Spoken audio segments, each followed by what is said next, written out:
Agora nós vamos tratar sobre o tema que é relacionado ao sofrimento mental na adolescência, com Maria Elvira Falcão Paiva Magalhães, psicóloga com especialização em psicossomática, trabalhou na atenção básica no programa de AIDS de Santos, na saúde mental, trabalhando no CAPS infantil. Atuou na educação e ensino médio, com orientação profissional e em saúde e sexualidade.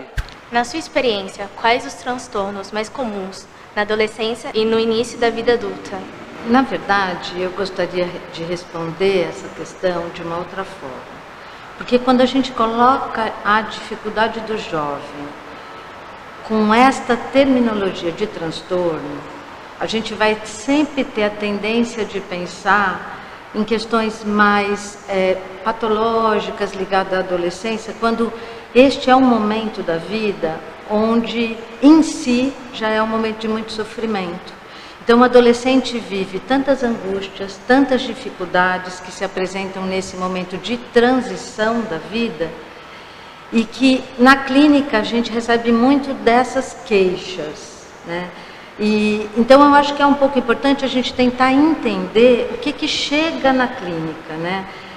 Como é que está o jovem que procura a ajuda de um profissional. A adolescência é um momento onde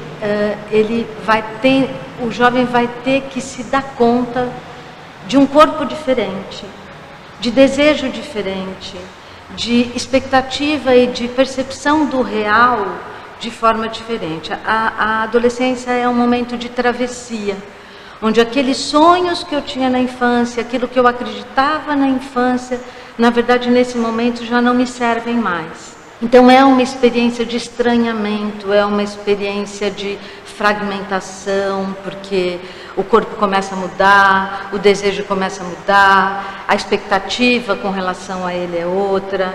Então, neste momento, existem muitas situações onde o jovem tem uma tendência, às vezes, a se recolher um pouco mais, se isolar um pouco mais. E alguns quadros desses comportamentos para enfrentar essa dificuldade do novo, da expectativa que é colocada diante dele, eles começam a aparecer. Então é muito difícil a gente ter uma adolescência que não tenha sofrimento, né? E qual é a medida disso para a gente entender aonde isso pode ser um problema maior ou não?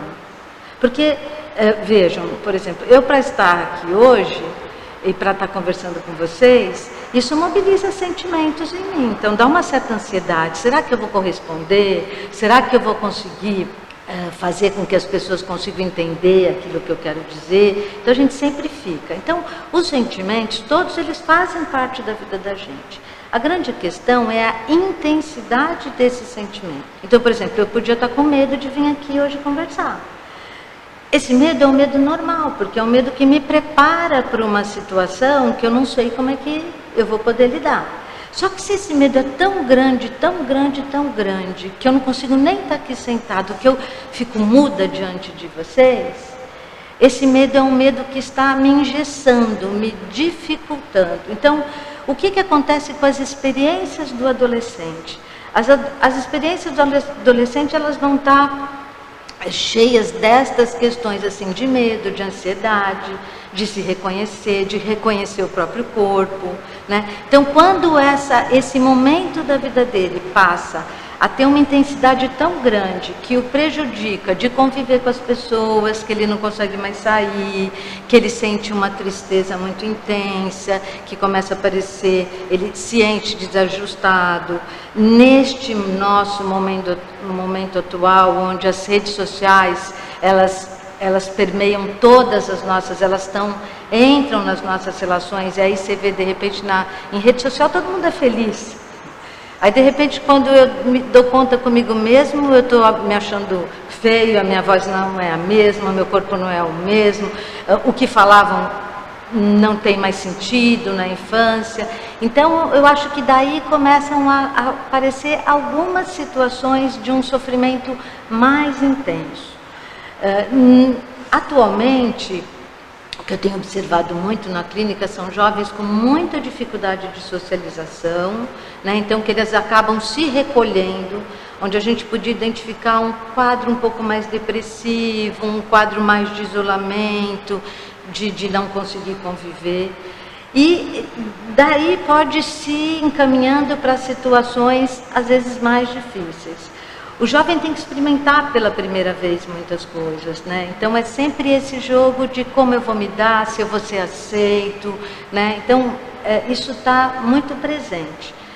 Atualmente, quando a gente pensa numa situação mais grave do ponto de vista de sofrimento que está acontecendo com o adolescente, a gente tem observado muito aumento muito grande daquelas situações onde os adolescentes, aí eu falo mais na clínica do CAPS, que é o Centro de Atenção Psicossocial Infantil, então onde a gente tem situações mais graves de sofrimento na adolescência, que são aqueles jovens que para lidar com a dor acabam se machucando. Então a gente tem muito hoje, é muito frequente, jovens que se machucam porque não conseguem lidar com a dor que estão vivendo, de enfrentar as imposições da vida.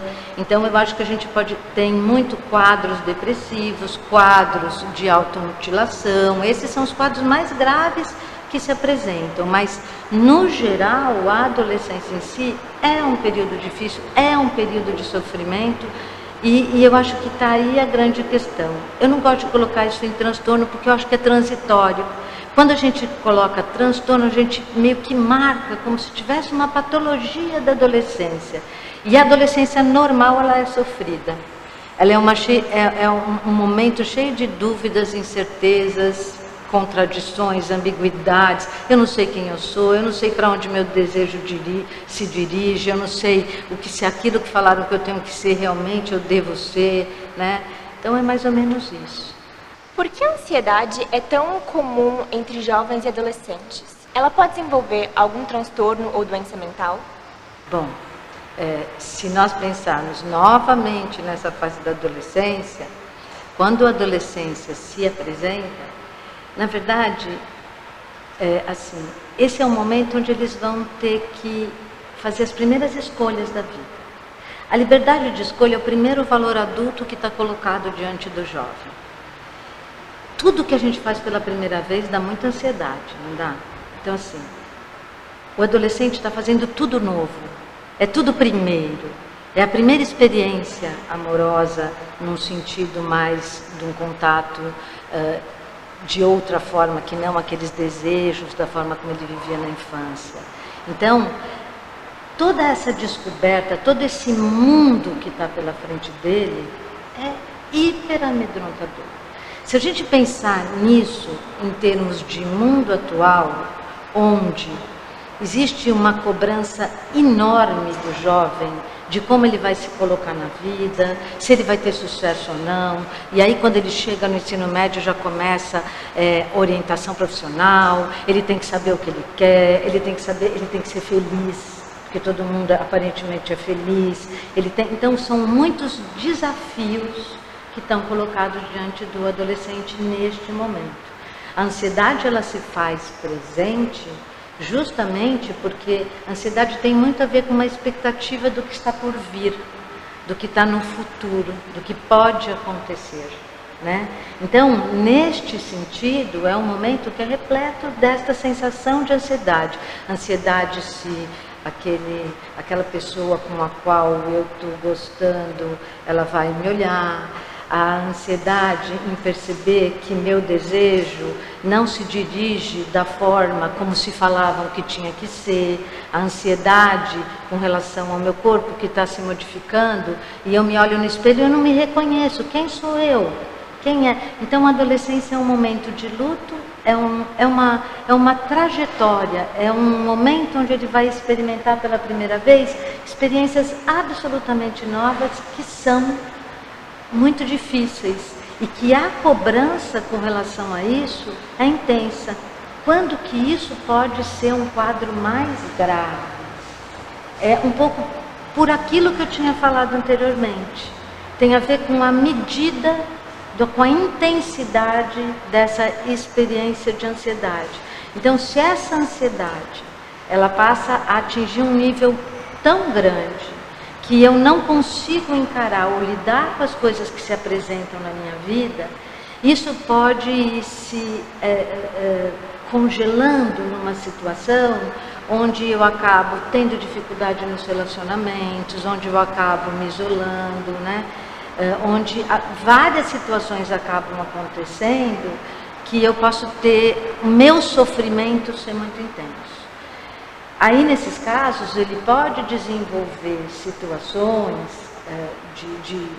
de vida que ele acabe precisando de uma ajuda para poder sair deste movimento onde ele não está conseguindo mesmo encarar todos esses desafios que estão apresentados para ele nesse momento da adolescência. Sofrimentos mentais e psicológicos podem afetar a saúde do corpo? Com certeza, porque nós não somos só os nossos sentimentos, o que a gente pensa, a nossa mente. A gente é corpo e mente. Tudo funciona muito junto. Na verdade, eu entendo, com relação a isso, uma coisa muito interessante, que é importante que a gente pense assim. Quando a gente não consegue resolver os nossos conflitos, né?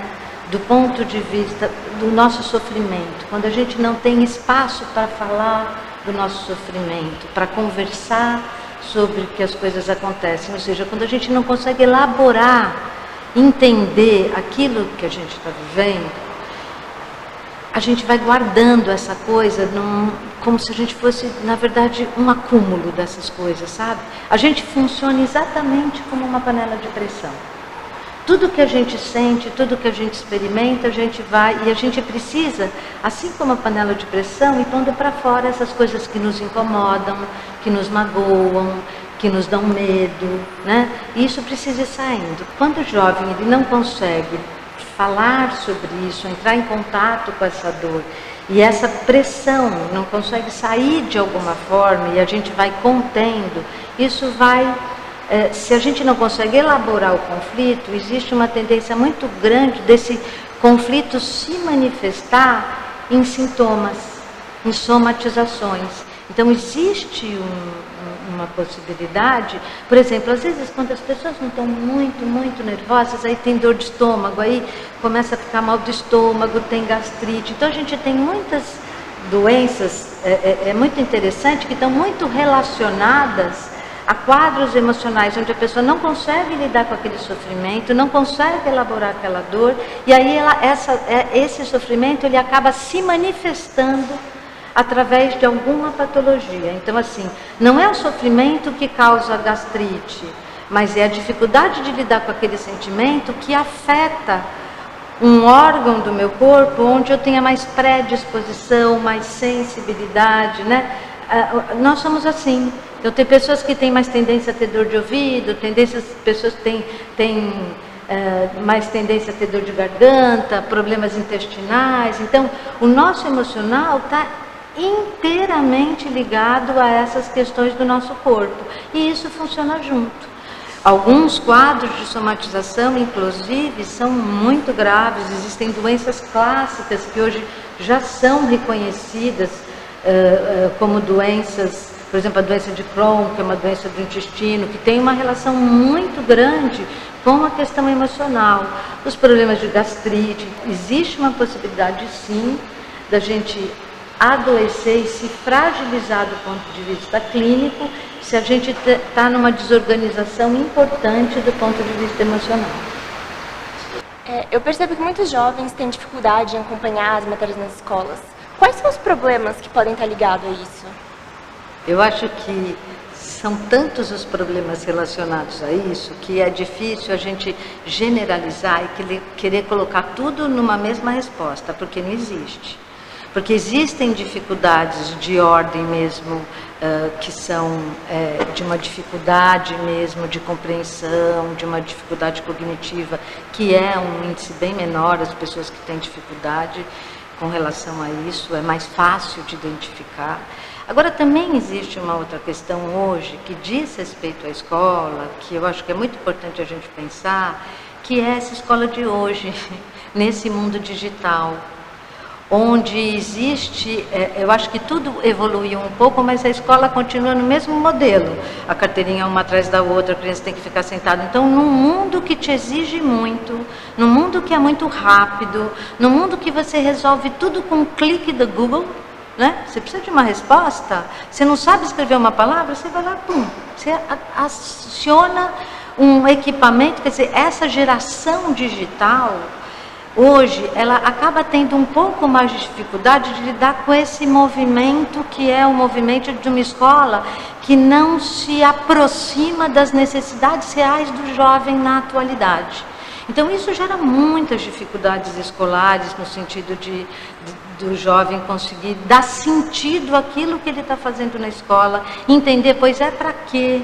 Então eu acho que tem questões muito grandes. Atrelado a isso, tem as próprias questões do adolescente, que está num outro mundo, que está com outros conflitos, que tem coisas muito emergentes do ponto de vista da sua sexualidade, do ponto de vista, né, de um monte de situação que está colocada ali. Eu não sei se eu vejo um problema em si, a não ser que essa coisa se torne uma intensidade muito grande, ter dificuldade de fazer as lições da escola. Eu acho que tem que cobrar, tem que conversar, tem que dialogar, tem que, né, porque eu trabalhei muito tempo em escola com jovem e o que eles falavam assim, que na verdade, quando o conteúdo é prazeroso, eles participam. É impressionante, eles fazem, eles têm vontade de estar lá, né? Então é muito interessante você ver isso. Eu acho que isso tem a ver com o manejo do jovem e também de saber lidar com esse momento, que é um momento que eles se desligam mesmo, porque eles estão diante de problemas muito intensos da vida. Então às vezes é difícil do professor entender aquele aluno que está disperso, então quer aquele modelo de aluno, fora que a escola começa já a cobrar situações deles, assim, que muitas vezes a tendência é regredir mesmo, né? O que você vai ser? Você sabe, aí você se vê diante de 1 milhão de possibilidades de escolha, então às vezes existe uma tendência a você regredir, a um estado de você negar aquilo que se apresenta, não querer entrar em contato com o que está ali de novo e simplesmente se desligar. Então eu acho que tem muito a ver com a estrutura da escola hoje, que precisava modificar. Eu acho que tem a ver com dar sentido àquilo que eles estão fazendo e com as próprias dificuldades da fase, que é uma fase muito que você está submerso em problemas que tem a ver com as próprias questões individuais. Vivi, agradecemos sua presença. Agora suas considerações finais, por favor. Então, pessoal, assim, eu agradeço muito a oportunidade de estar podendo, assim, dividir com vocês algumas das coisas que eu vivo, né, nesse momento no meu contato junto com jovens e deixar uma mensagem para vocês que, assim, ninguém é feliz o tempo inteiro. A nossa felicidade, a gente vai construir alguns momentos, mas a gente vai ter que lidar com muitas coisas difíceis, sabe? É um processo muito difícil, é um momento difícil, mas a gente consegue atravessar, entendeu? Então eu acho que é ter paciência, é respeitar o nosso sofrimento, é dar o direito da gente ter as nossas dificuldades. Então eu acho que é por aí. Bom, obrigada a todos.